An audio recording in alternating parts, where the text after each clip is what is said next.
everyone, it's JT, and welcome back to another episode of Executive Insider, where we tap the best and brightest executives out there for their insights on what's going on in the world today. And I am going to be talking to not one, but two executives today who co-authored a really incredible article for the Work It Daily site. And I want to bring that up so that you can all take a look here. And I'll be sure to make the link available to all of you in the chat. But this was an article that was published a month ago now, right in the middle of COVID-19. And two visionaries that are also part of the Work It Daily family decided to get together and collaborate on the 5 things that your company needs to be thinking about when it needs to transform itself, because there's not a single company out there that doesn't need to transform itself at this point so that they can be successful post-COVID-19. Extremely timely article, very insightful, and I feel so lucky that we have both of these wonderful ladies on today. So let me introduce you to Lisa Perry. She's a marketing executive, and Andrea Bjorkman, and she is a talent management, recruiting, and culture expert. So both of these female executives know their stuff, and I found it fascinating that they come from different backgrounds, but realized there was an opportunity to team up and share their expertise in a joint article. So first of all, I don't know who to throw this at first, but which one of you or both of you, talk me through how you came up with the idea to collaborate on this concept from your different backgrounds. Well, I guess I'll start, Lisa, since I reached out to you, right? Exactly. I mean, if there's anything I've learned through my association with you, J.T, and Work It Daily, and just what's happening in the world and the importance of, and anything that you do on LinkedIn, it's collaboration is more important than it's ever been before. So I had seen Lisa's article and her interview with you. I love marketing. I have a marketing background. I believe from an HR perspective, you're always marketing, right? You're marketing your company, you're marketing your employees, you're just constantly marketing. So I thought Lisa would be a perfect person to reach out to. And it was fun. It was somewhat of a struggle. Just kind of, when you decide to write an article with a complete stranger, it was interesting, but I liked it. That's fantastic. And the only other thing I would add is that, looking at the future and how we could help companies, we thought this would benefit both of our skill sets in providing value to companies in the transformation that was ahead. Most definitely. And collaborating in the new normal, which is completely virtual. You've never physically met, right? Which is just how we have to do things going forward. So I love that. Okay. So I want to dive right into this, and I've got questions for both of you, but Andrea, I'm going to start with you because you hit on 5 points in this article: employees, leaders, consumers, marketing, and channels, which I thought was fantastic. But I want to hit on employees first. What do you think is the most important thing that a company can do right now to really help transform their business from that employee perspective? Well, there's one thing, but there's also, A, B, C, D, and all the behind that number one thing. And that is to listen to your employees.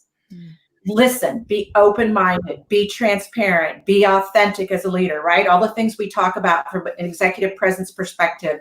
Be willing to be humble and say that you don't have all the answers. Bring them in to help decide how to solve an issue or a problem. Get their buy-in, give them the responsibility. But it's always about listening to them. And a word that I'm hearing a lot about these days is hyper-personalization. And I look at that from an employee's perspective as well as a customer's perspective. Every person is different. And yes, that makes your job a little harder, but you need to be able to personalize the conversations you have with your team members. And that's all about listening to them and giving them an opportunity to share and question. It's interesting you say that, because you mentioned share and be part of the solution. I think a lot of executives feel like in times like this, they need to have all the answers, or they need to be this rock, that comes up with all the solutions that doesn't put more pressure on their employees. Why is that not the right mindset? Well, because nobody has all the right answers. If there's another thing I've learned throughout this whole thing is no one has the right answers. This is unprecedented. So now is the time to say, I don't have all the answers. I've proven that as a leader, and I need your help. And you're going to get their buy-in like you've never gotten before. Right. Isn't that true? The transparency and authentic. I mean, they can tell. They know when you're lying, right? That's So true. I think they also appreciate when you bring them into the fold and ask them to help brainstorm and solve. Yeah, I think, Lisa, you're so right. When you're saying to them, look, I need you to really step up. I need you to be creative. I need to be resourceful. Well, you have to include them, and that basically shows that you trust and believe in them if you're willing to be that open and transparent. Most definitely. Following up on that, and this question's for both of you, but I'll go with Andrea first and have you pass it off to Lisa. You wrote this article over a month ago, and every day the world is changing. So much is moving forward. What do you think you would have added or done differently, or maybe not at all, when it comes to the advice in this article? I don't think the advice changes. It's the understanding that, as you just said, we are changing every single day, and darn it, you better get used to it, because that's what it's all about. And being flexible and thinking differently, being creative, taking risks. Again, employees know that we don't have all the answers, so let's give it a try. Let's try something new and different. And then I think one thing that has drastically changed because of what's happening in especially in our country today is around diversity, inclusion, equity, belonging, whatever words you want to use. That has changed drastically. Now's the opportunity to take those problems and solve them in a whole new and different way. And we have to, as companies, we have to do it. So that would be a major change that, I don't know about you, Lisa, but I didn't see it coming. Yeah. Lisa, what can you add to that? I think Andrea hit it on the nail, right? Being flexible, you have to in this time, and aligning with employees and customers and vendors, values and interests, in order to be able to effectively move forward. Yeah, you really have to be listening to what's going on in the world right now, the narratives, and just how much that's changing on a daily basis. You cannot put the blinders on right now whatsoever. But that being said, it can be overwhelming, which is why I loved your article's framework, because the two of you at least said, here's 5 areas. Let's start there and work through. And that leads into a question for you, Lisa, because when we talk about trends that we're seeing with consumers, particularly, what are companies thinking about, or should they be thinking about, in terms of shifting their focus to be successful? Yeah, definitely. There are really there's a number of trends, but there are 2 big ones that are shining through that consumers are concerned about right now. Health and wellness, huge concern, clearly. And then a shift to home-based activities is really shining through, as a big one. So the first is, there are 3 things that companies can really focus in on and highlight to address these 2 big trends. One, companies have been doing already, but can continue to do moving forward, which is contactless activities, right? They've been delivering and not touching, right? Dropping off and then walking away, which has been great. There have been online shopping. There have been curbside pickup, which all of that has been great. Some things that companies can do to better themselves is contactless payment. We all have credit cards on our phone, and we can pay that way. And so companies need to get better at that. I've seen restaurants, I don't know if everybody has seen this, but they've done greenhouse, cylinders where people can, eat in this greenhouse. It's kind of an extreme, but, people are being creative in how we can do contactless engagement. The other is health and wellness, nutrition and supplements, really, and just overall health and wellness in general, right? So there's nutrition, supplement companies are just soaring right now. People are really concerned about how to stay healthy amid COVID, right? We've seen meat companies that have been infected with COVID, and the supply chain. So people are shifting to plant-based alternatives. Just recently, the announcement of airline companies and ensuring that you have to wear a mask. So companies are really shifting to say, how do we keep people safe and looking at wellness overall, right? And then home-based activities, right?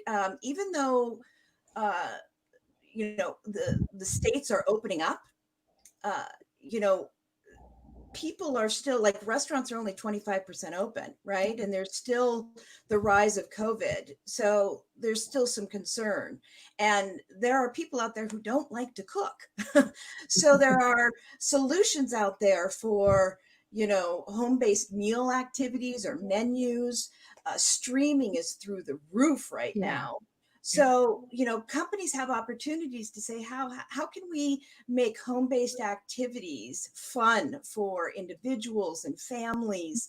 Huge opportunities for companies out there for health and wellness and home-based activities.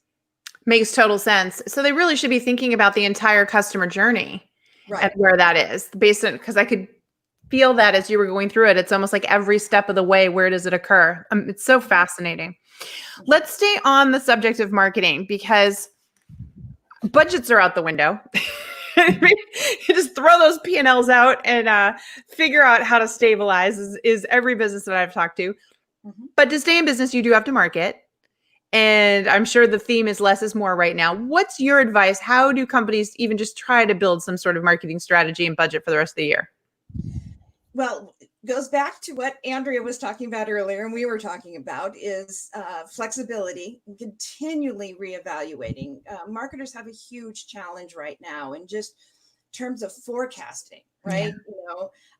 It's overwhelming. The demand on the shelf was, nothing was there, and now all of a sudden there's product on the shelf. It's how do you forecast that? And so they're constantly reevaluating their plans, right? Consumers are concerned for their safety, their job, their loved ones.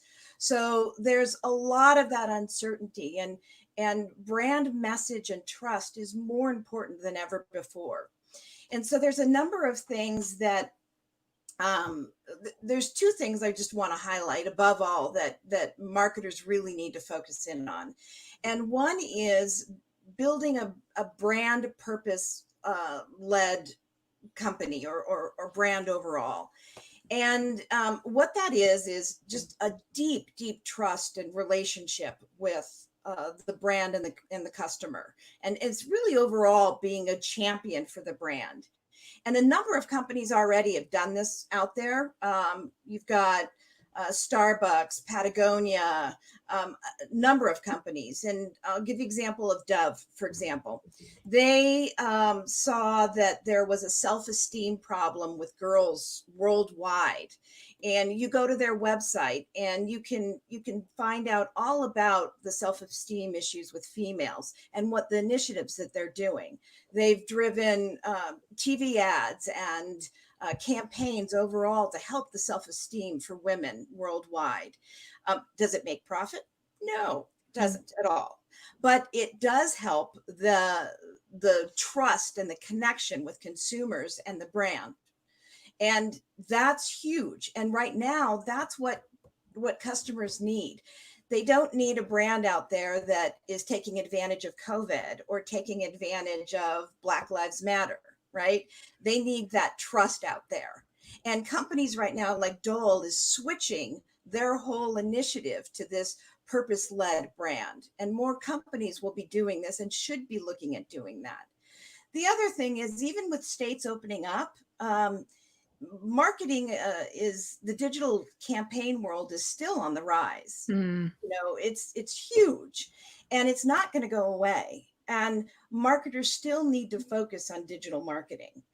Huge opportunities out there to continue to focus, even with this uncertainty out there of what should I do?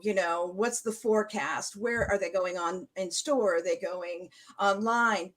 Digital is not going away, and there's opportunity for PPC and display and search, and they should still focus their efforts on digital. So those are the two things that marketers really need to focus in on.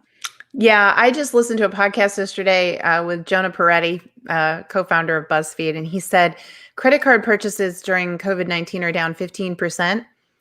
Online purchases, purchasing through things that people have seen online, up 85%. Yeah. which makes total sense, right? And I want to go back because I want you both to address this. It's a little bit of a curveball question, but you mentioned the whole brand thing and how authentic it needs to be and deeply connected. It can't be surface.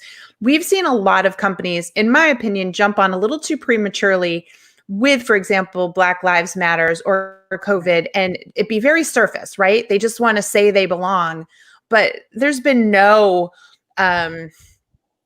meaningful work done prior to that in the organization. They're just kind of, putting it out there to be part of the crowd. And do you feel like, one, consumers can see that, but also, Andrea, how do you think employees feel when they see their own company just trying to placate, I almost feel like, or be part of the crowd? What do you all think about that? I do think that I have seen that as well, and it's very disheartening. And I want to think most of those companies that are doing that have the best interests at heart. They just don't know how to do it, right? That's what I want to think. But I do believe it being disingenuous is not going to get you where you need to be. Employees do not want to work for a company that isn't really being authentic and doing the right thing. And I do see, and I've had some conversations with some folks that are work at some of those companies, and they've said this has turned them off completely. They would prefer to not do anything at all. Yeah. Interesting, right? And would you agree the same thing there, at least on the consumer side? Does that impact buying decision overall long term? Consumers see through that right away. They can see inauthenticity right away. And that's why brands need to walk the walk. If they say they're going to be sustainable, it needs to be throughout everything that they're doing, not just, we're going to change our packaging, but how are they doing it through their manufacturing process? How are they living and breathing it through every facet of their organization? So the same with Black Lives Matter. What are they doing throughout their entire organization? You can't just all of a sudden throw out a message. You have to be living and breathing this throughout your whole organization. And just to close out that part of the conversation, which, if anything, I've learned, and we did a live session earlier this week, we're not ready yet to jump into actionable items. There's a lot more we have to learn and understand before we can do effectively. So to your point, if you're really going to commit to whatever the subject is or whatever you're believing in your organization, there's a lot of work that needs to go into that versus, slapping together a campaign and saying, look at us, which I think is huge. Right. So let's talk about channels then. This is another area where companies, almost every company literally that I've talked to, is either rethinking the channels where they're selling and pivoting or looking for new channels as a result of old channels drying up. So, how is that impacting the businesses, and what do you suggest there? Yeah, digital commerce has seen a huge shift, especially since COVID has happened, the pandemic. And this new digital customer segment has emerged. I have an example with Amazon, who's really done a great job at checking off all the boxes of this new channel digital commerce shift. And you can see what they've done to really grasp this channel opportunity. They immediately, once COVID hit, scaled customer support. They had, online support immediately. Mm-hmm. They had your phone support, right? Chat services, all those functionality across all of the platforms, where when you call the bank, you can't get through, right? Not at all. Immediately, no problems in getting customer support with them. Mm-hmm. And you saw this with other companies as well. Prioritizing the digital experience, which is huge in channels, right? They stepped up to the plate. So you're a prime consumer, right? And you want to take advantage of their shopping, their online grocery shopping, right? Because now you don't want to go out shopping, right? So they now have chat functionality with the person in the store. They want to see, okay, can I get my bread cut? I want to get a sourdough bread. Can I get it cut? Yes, you can get it cut. That's a real interaction channel experience that you don't see with other companies. That's huge. And they immediately put that into action. That's huge. The overall customer experience, right? You see this. I've seen videos. I don't know if you guys have seen videos with Amazon versus FedEx and UPS in terms of, delivering your packages. You've seen those kind of funny videos where you get your great package at your front door, and then FedEx and UPS are like throwing it at your front door. Yeah. But it goes to show you, right, the overall customer experience that you're going to get. And that's part of the whole channel of you've got to deliver the customer experience, right? And then there's operational continuity, which is also key in the channel part of the strategy, right? We saw, things being off the shelf. There's nothing available. And what are you going to do? Well, Amazon stepped up and immediately communicated to everybody who was shopping online and said, only essential items are you going to get, next day or within a reasonable time. Non-essential items are going to be delayed. There was no surprises. You knew exactly what you were going to get during this pandemic. With other companies, you had no idea what you were going to get. They were very clear in their communication, and they were managing that production flow, and they were ahead of it, right? Yep. And then also with fees and subscriptions. I've never seen this with another company where, you can get, Prime for free for, holidays, right? But they manage it well, where they say, your subscription is ending in a week. So if you want to pay for it, sign up or cancel it. Okay, it's ending in 2 days. Okay, it's ending in a day.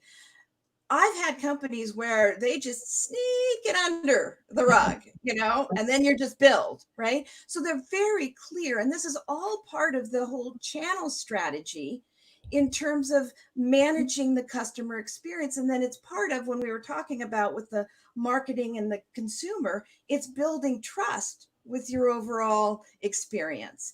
So this new digital commerce goes into how are you going to manage the continuity, the overall customer experience, the digital experience, the fees, all of that. It's really important as customers plan out that strategy. Yeah. And Amazon is just so, exceptional at what they do. They're so driven in that space. It's interesting because I listen to you talk about what goes into marketing. I jump over to you, Andrea, and I think about employees. So we have a lot of employees working virtually now. It changes entire HR models. It probably changes what we need to have available to our employees. How do you think HR departments can do the Amazon way, like Lisa just mapped out, and make sure that they are anticipating new needs and updating people and keeping that trust? How does that work? They're going to have to look at that end-to-end process. And I do not believe that happens very often in companies. Mm-hmm. They're not looking at, they may be looking at what it looks like when you hire someone and then onboarding and all of that, but they haven't put in that piece of the flexibility from a work arrangement perspective, what that should look like. Virtual, and a lot of companies are moving to all virtual, hybrid virtual, whatever, once all this, gets to a better place. Yeah. But they have to look at that whole experience, just as Lisa talked about with Amazon. And that's going to change things drastically. And they've got to get the support from senior management to do that and have the employees looked at with the same focus and importance as their customers. Yeah. And that doesn't happen often. No, it doesn't. And I think it's so important. I saw 2 different studies this week, 60% and 86.3% of the people surveyed in these said now that they've worked from home, they want to stay working from home. Right. And for valid reasons, right? So, but entire, HR models are being shifted. And as you pointed out, they're equally the customer. So companies are not only having to figure out how they're going to market and make money, But if you don't have your staff adapting, what's the point anyways, right? To balance those two sides, which I think is so fascinating. So question for you both. If you had to prioritize, because there's just so much that companies have to think about, but in each of your respective spaces, if you had to prioritize and say what the first step would be when you went into an organization right now and needed to help them improve post-COVID-19, what would it be? So Andrea, what about you? What would be the very first thing you do with HR? Well, it would be having the conversation about what does today look like? How does it differ from your old model? Where are the areas? And certainly go back to diversity, inclusion, equity, belonging, all of those great words to describe what your culture should look like. Where are you with that? It's about data gathering and understanding what employees need, where the commitment is from an employer, from a leadership perspective. It's really going in there fresh, right, and analyzing what's happening, where the misses are, what can we use what do we want to continue that we've learned from all of this process, and how can we continue to improve? That's the key, is continuing to improve and being flexible, as we talked about before. Yeah, definitely. Lisa, what about you? I think, what I said was being flexible, aligning with their consumers' interests and values, and then identifying quick profit wins. I mean, now's not the time to look at long-term strategy. It's really about getting in there and seeing where you can drive profit wins on your core values, and really identifying your core values and sticking with that and building the trust of your company and your brand with consumers. You don't want to go off course. You want to really stay focused with who you are and chart that with consumers. Now, again, there's an opportunity to transform yourself to be that purpose-led brand, right? And take that opportunity to do it. But you really don't want to make huge swings right now. You really want to identify, those quick opportunities to, low-hanging fruit, so to speak. Again, not long-term is not the goal here. So that kind of leads into a question for both of you around expense and pricing models. So one, you're talking about these quick wins and looking for quick ways to make that money before you have to make these decisions about what the new pricing models look like, new expense. Andrea, on the employee side, I'm starting to hear about a lot of organizations saying we need to unilaterally look at everybody's salaries because we literally can't sustain the business model because we can't pay people what they were making before. So what do you think about that standpoint? Because it's we've never had unemployment this high. A great example, again, going back to BuzzFeed, Jonah Peretti said, look, we've had the highest number of views of BuzzFeed in the history of BuzzFeed. And we've lost more revenue than we ever have before. Yeah. Right. So he's like, I can't change the fact that companies don't have budgets right now, this or that. They furloughed, they laid off, and they did unilateral cuts. Everybody took a pay cut in the company, and he's not taking a salary. So do you think that that's one of the things we might see? He has a very loyal brand, though, right? That the employees, everyone really believes. So they supported it, which goes back to, I think, Lisa's point about if you have really strong brand, hopefully your employees will be able to handle that. But do you think we're going to see more of that? I do, but I think that the way I would approach it would be, let's look at the work and how the work is done and who the work should be done by, whether that's AI, whether that's a human, whatever. Let's not, now temporarily, we may have to do an across the board cut, and that is happening a lot. And whether your employee, your brand loyal or not, you're going to take it, right? Because otherwise you're in that huge unemployment market. Right. So, but it's being transparent. It's talking about it, making nothing that's done behind the scenes without some understanding of how these decisions are being made. It's about leadership taking the cut, right? It's not, if they're not taking the cut, the rest of it is, you're going to really lose people there. Even Absolutely. If they don't leave, they will not be engaged. Right. So, but my first, let's look at the work and who should be doing that work, or whether that work should be done at all. Yeah. Well, and in both cases, it keeps coming back full circle to what you've both said about honesty, transparency, inclusion, helping your staff understand, not trying to have all the answers or make decisions in secret, right? Giving them the facts and information, which we've got a question as a result from Jim. Jim says, the question is authentic, quote unquote, social responsibility actions probably needs to start at the top. Any tip for experienced leaders and teams to get there effectively and in a timely manner? Yeah, great question, Jim.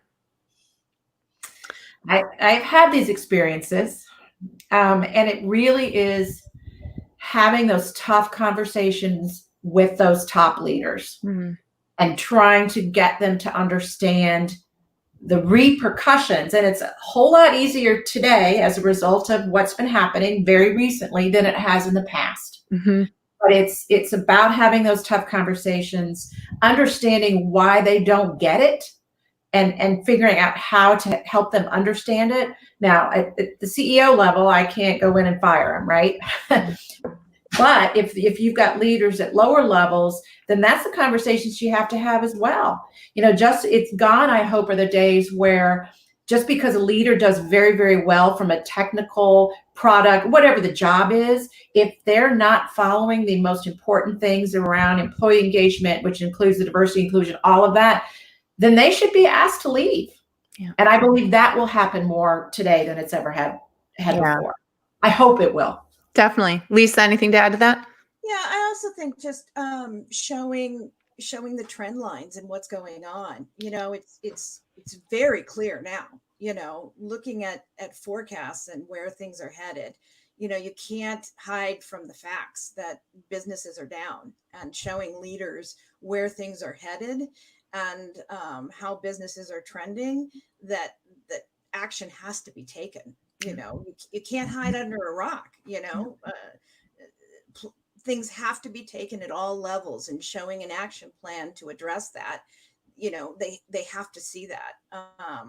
And yes, there are some CEOs that are resistant out there, but if you show competitors and what other companies are doing, it's hard to not say, okay, if I'm the lone wolf out there that's not doing anything, Yeah. I agree. Great feedback. Wow, ladies, 30 minutes always goes so fast. Listen, folks, this was a great discussion. Please make sure, I want to bring it up one more time, that you go over and check out the article that this amazing pair of executives did on our site, Transforming Your Company for a Post-COVID-19 World. I always love to close it out by having you each have the last word. So parting words of advice, most important thing you want the audience today to remember. Lisa, I'll start with you. Sure. I just think, we wrote this a month ago, and, clearly now we've got a whole protest movement and Black Lives Matter, but I think it's still relevant. All of this stuff is so relevant in how to transform your companies and really look at being successful and having the tools that you need to look at impacting employees and customers and your whole cycle of the business. And we're excited that we were able to collaborate and really hopefully bring some insight into companies that could hopefully help them. Nice. And Andrea? Yeah, I agree with everything Lisa said. I also would add, pat yourselves on the back that you made it this far, right? Feel good about it. Make sure that you're not only looking out for your employees, but yourselves as well.